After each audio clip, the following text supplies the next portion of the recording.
Good morning, everyone. Hello. Thank you for joining. Today I want to talk about the bigger why. And maybe you went into yoga or bodywork to become a therapist or a teacher because you were always passionate about a bigger why already in the first place, which is amazing. And maybe when you first started, it was more something along the lines of that you wanted to help individuals in, their kind of mission improving their lifestyle, or with their back pain, or you were just enjoying and loving the practice itself so much, and knew there was so much goodness coming from that practice, and you wanted to share that with others and help people. You're more passionate maybe about the practice itself. But maybe those of you who might have been doing this now for some time, you might have already realized that there is a bigger impact that you are making with the work and with the practice and sharing the practice, whether that is body work or teaching yoga or whatever it might be, and how it matters in the wider picture, how you're making a contribution to the community, how you're supporting community, how you're maybe creating community, how that there's something bigger than what you might have first set off doing. And I think this is important, and it's important to actually reflect on this, because I do strongly believe that the work that we do does matter. It's important, especially during challenging times, but regardless of that. And maybe you are finding yourself really exhausted and challenged from the past year and a half, or also otherwise, because it's not so easy always to make a sustainable living from what we do. And if you are or not, but maybe if you are finding yourself kind of beginning to doubt a little bit if this is really what you can do, what you want to do, if you have enough energy, enough drive to carry on and to see this through, this might be a really, maybe a helpful exercise to do, because, and if nothing else, it's also a fun exercise to do. So why don't you, and it takes really like 10 minutes, like sit down and go really crazy on your ideas and your thoughts on the bigger why the work that you do really matters. What is it that you really want to achieve and do? What is your real, true passion about the work that you're doing? And it can go as kind of grand and and maybe even a bit cheesy, like, world peace, or, I don't know, but that is ultimately the big why.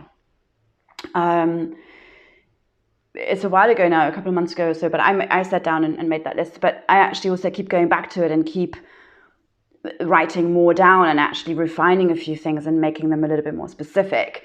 But I'm just not shy on just writing anything down that comes into my head. So I'm happy to share some of that. So the bigger why, I do the osteotai, the Thai massage, the teaching, the yoga, and all of this. It's to help people reconnect with our true nature and myself, and with nature itself, with the nature of the capital N, nature. To live a harmless life, or a more harmless life. To heal as a community. To grow sustainability. To help humanity to step into their true strength. Now we're talking getting bigger. To live in harmony. To heal our society's traumas. To be part of the medical revolution. Big aims there. To foster human connection.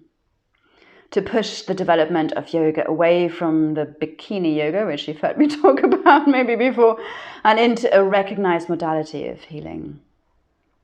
To have yoga and complementary medicine recognized in the health system.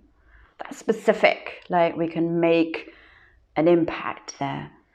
To establish yoga and complementary medicine as a tool in the fight against social injustice and inequality. Yoga for change.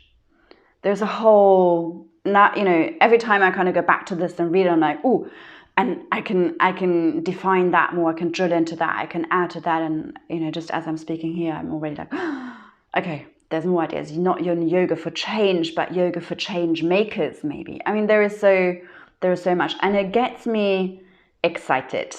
It gives me motivation, and actually sitting with it and then reflecting on it also helps me develop some ideas of how I might want to restructure things a little bit. Because, to be honest, the last year and a half from my business point of view have been extremely challenging. And I'm definitely finding myself at a point where I feel like, okay, I'm going to have to keep making, I've already been making quite a few changes, but I'm going to have to keep making quite a few more changes in order for me to develop a sustainable business, or a business that will sustain me better than it is at the moment. And connecting with the bigger thing is really sparking lots of ideas, and they can be as random as they want to be, and at some point you're going to hit it and you go, that is what I really feel passionate about. And once you've got that idea, you can start developing a 6-week yoga course around that, or a mentorship program, or a morning practice program, or a workshop series, or a training course for teachers, or whatever it might be. So aside from it being quite a fun exercise and only takes 10 minutes, I'm finding it really helpful to find my motivation, but actually then turning that into real tangible ideas that, well, a lot of them I'm not going to really implement, but they're fun to develop anyway. And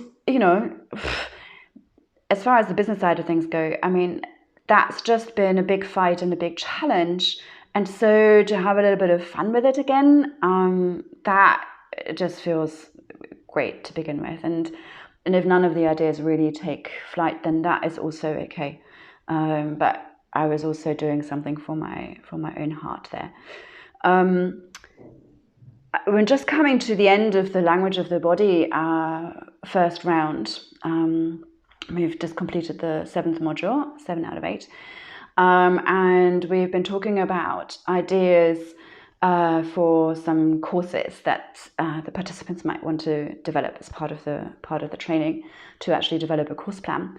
And they have come up with such beautiful ideas and really embracing the principles of the language of the body of the training. And we've been talking a lot about, but why do you want to do that particular course? So somebody, for example, was feeling really passionate about doing a course all around grounding and presence, and really nurturing that presence and developing that awareness, which is something that we've been working with a lot throughout the training. I was like, yes, but like what is it about that matters? So why would somebody really want to come and do that course with you? And we were getting to the point where it was kind of about how to show up in the world, and maybe how to show up within yourself, so within as well as without. So there's lots of different angles to it. But then suddenly there was a meaning to that idea for the course, and it was really coming alive from that. So I think quite often we focus so much on the thing itself that we do, but it's kind of a bit like, yeah, but why do I need to ground?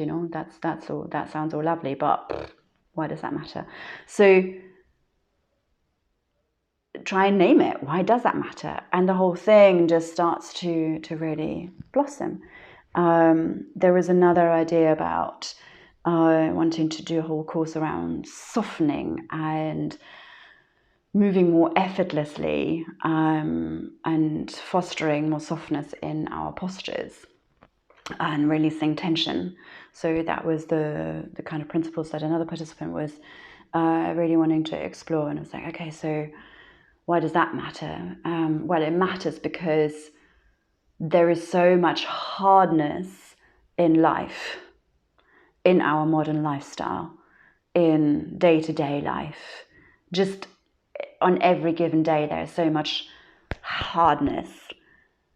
So inviting the softness is that antidote that is so much needed. And then you could also go into an area of developing and nurturing more compassion, for example, or self-love or kindness to ourselves. And once we foster that, that will have an impact on everyone's community. And so you've got an already bigger why that matters.